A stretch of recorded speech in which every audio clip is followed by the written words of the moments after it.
Hello everyone, this is Stephen Balch, your instructor for Principles of Marketing at Ozarka College. Today what I'm going to do is give you just a little bit of feedback on the chapters 4 and 5 activities that I finished grading this morning.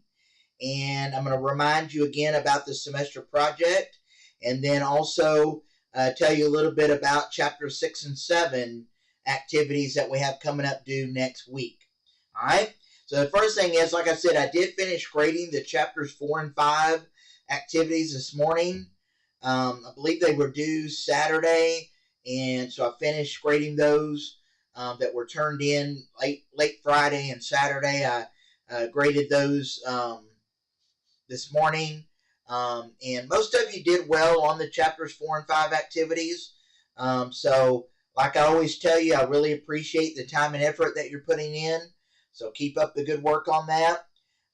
Most of you did well on the chapter test. Just as a reminder, though, you can take those tests as many times as you want to up until the due date, and your highest grade is automatically recorded.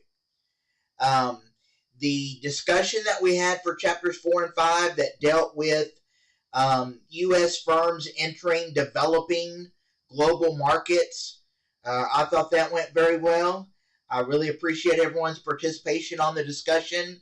Hopefully, these discussions have really taught you how to take the concepts that we're learning about in the chapters and actually apply it to a real-world scenario. That's kind of the whole point of the discussion. Hopefully, it's allowed you to better understand some of the concepts that we're learning about in the chapters. All right? So, like I said, overall, most of you did well on the chapters 4 and 5 activities. So keep up the good work on that. Let me know if you have any questions. All right, the semester project. Make sure you're working on that. And also remember that you need to send me, if you haven't already done this, you need to send me the company name of the company that you're going to research for the this marketing project. You need to have that sent to me by February 18th, which is Wednesday of this week. Some of you have already sent me your company name, and I really appreciate that, those of you that have, but there are still some of you that haven't done that, so you'll need to go ahead and get started on the project enough to at least have a company name that you want to use as the basis of your project, okay? And just as a reminder, it needs to be a publicly held company. In other words, it needs to be a company that has to, by law, report financials and so forth, because otherwise you're not going to be able to find enough information for a privately held company, because they don't have to share their operations and their expenses and profits and so forth. But publicly held companies do.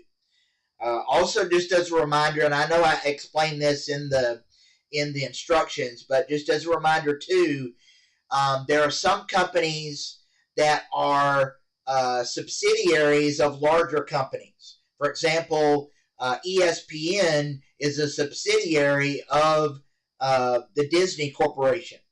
And so if you, for example, wanted to do your project on ESPN, you really wouldn't be able to do it just on ESPN. You'd have to do it on the overall Disney corporation, and then you could focus in on ESPN to a certain extent, but a lot of the financials and so forth are going to be for Disney, the parent company, Disney. All right? So just kind of keep that in mind. And also remember that there's a limit of only one company name per student. So, for example, someone's already taken Walmart, and I had somebody the other day that was the second one that requested Walmart, and I'm only going to allow one specific company for each student. So if somebody's already chosen the company that you wanted, then you're going to have to choose some other company.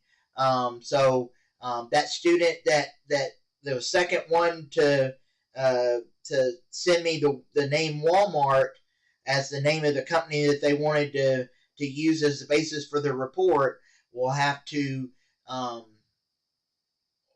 find some other company to do their report on. So just kind of keep that in mind. Each company is you're only going to be able to, I'm only going to allow one student to do each particular company. Okay? All right.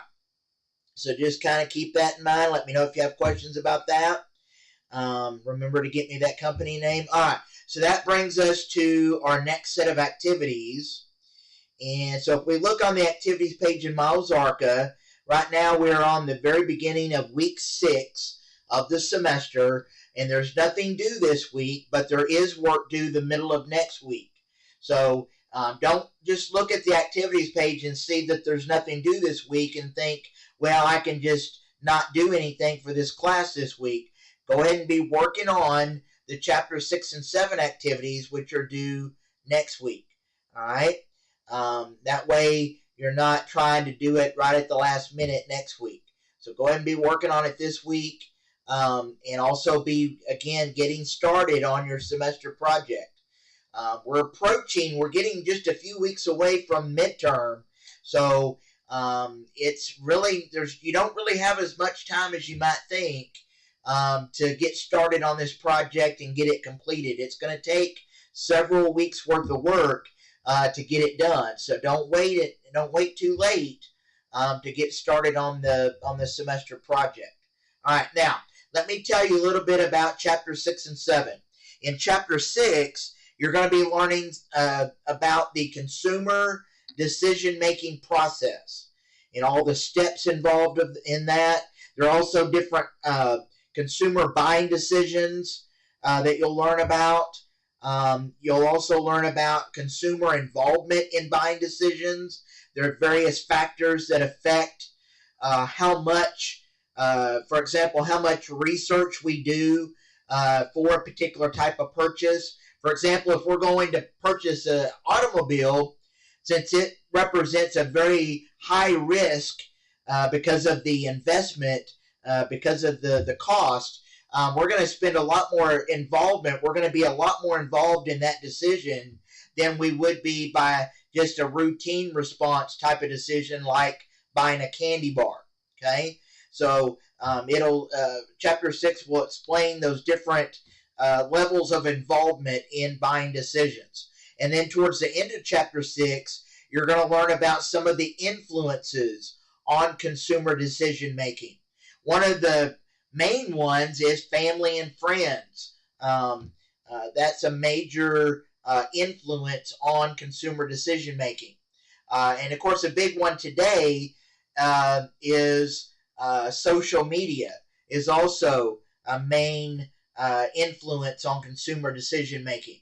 So you're going to learn about that consumer decision making process and all the things that go with that in chapter 6. And then in chapter 7, we're going to learn about the other major type of market. In addition to consumer market, we also have the business market. So in other words, there are some businesses that not only market to consumers, but also to other businesses.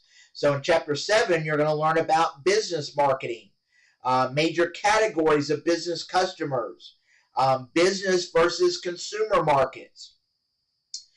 Because the markets are very different, the marketing methods that we use, the marketing strategies that we use are going to be different for consumer versus business markets. So you're going to learn about that. Also, there are different types of business products that businesses sell.